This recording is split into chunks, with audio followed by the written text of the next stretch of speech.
আসসালামু আলাইকুম। আশা করি আপনারা ভালো আছেন। আলহামদুলিল্লাহ আমিও ভালো আছি। আমার কলিজার ভাই ও বোনেরা, আজকে আমি পেপলির পাতা ভর্তা করব আর ভাত রান্না করব। তো পেপলির পাতা হচ্ছে এটা পান পাতার মতো। আমার কলিজার আপুরা ভাইয়ারা, আজকে আমি একটা গোপন একটা কথা শেয়ার করব। আর এই পেপলির পাতার একটা মানে হিস্টোরি, সেটা হচ্ছে আমি ছোটোবেলায় যখন আমার জ্বর হয়েছিল, তখন হচ্ছে টাইফয়েড জ্বর হয়েছিল। জ্বরটা সারতেছিল না। তো তখন হচ্ছে আমার আব্বা একটা ডক্টরের কাছে নিয়ে গিয়েছিল গ্রামে। তো হচ্ছে তখন কিন্তু ওই ডক্টর আমার বলেছিল যে টাইফয়েড জ্বর হিসাবে আমার এই ওষুধ দিয়েছিল যে পেপলির পাতা এটা সকালে ভর্তা করে খাওয়ার জন্য, গরম ভাতে পেপলির পাতা ভর্তা। তো আমার এটা নিয়মিত প্রায় হচ্ছে 20-25 দিন মতো খাওয়াইছিল আমার মা। তো আমার টাইফয়েড জ্বর ভালো হয়ে গেছিলো, আর জীবনে কোনো দিন টাইফয়েড জ্বর হয়নি। তো এটা কিন্তু খুব উপকারী একটা শাক, এই পেপলির পাতা। তো আমি হচ্ছে ভর্তা দিয়ে আজকে খাবো। তো আমি এগুলো সুন্দর করে ধুয়ে নিয়েছি। নিয়ে আসার পরে এখন আমি হচ্ছে গাছে যাচ্ছি যে কোনো বেগুন আছে কি না।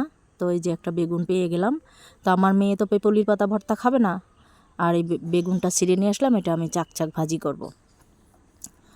তো আমি হচ্ছে এই পেপলির পাতা ভর্তা খুব ওষুধি একটা ভর্তা, যেহেতু আমি ছোটোবেলায় খেয়েছিলাম। তো দেখতেছিলাম যে এটা স্বাদটা কেমন। তো নিয়ে আসলাম, এটা ছিঁড়ে নিয়ে আসলাম। আর এই বেগুনটা এখন আমি কেটে নিতেছি, যেহেতু আমার এক হাতে হচ্ছে গিয়ে ক্যামেরা। আমি এগুলো সুন্দর করে ধুয়ে লবণে ভিজাই নিলাম।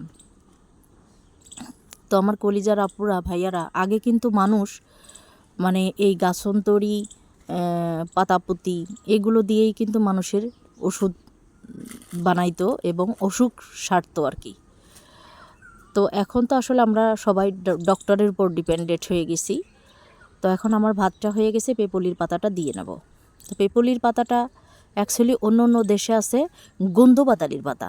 গন্ধপাতালির পাতা আমি টাঙ্গাইল নরসিংদী আমি দেখেছি অনেকটা এরকম। এই পাতাটা থেকে এরকম একটা গন্ধ আসে কিন্তু।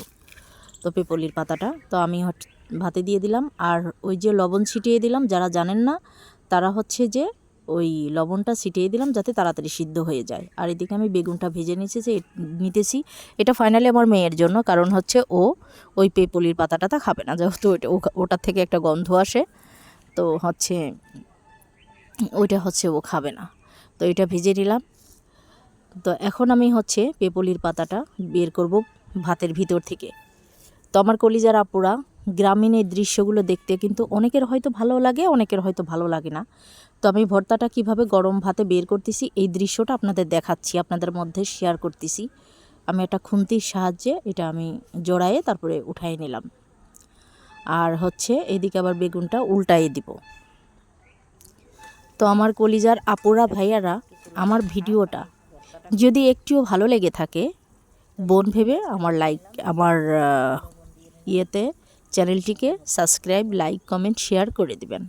আর এদিকে আমি ভর্তাটা করে নিচ্ছি। আমার এক হাতে ক্যামেরা, এক হাতে আমি ভর্তা করতেছি।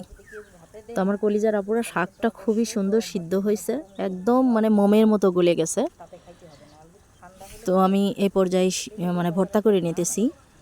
তো আমার কলিজার আপুরা ভাইয়ারা, পেপলির পাতা ভর্তা টাইফয়েড রোগ সারে, টাইফয়েড জ্বরের ওষুধ, এটা আমি নিজে প্রমাণ।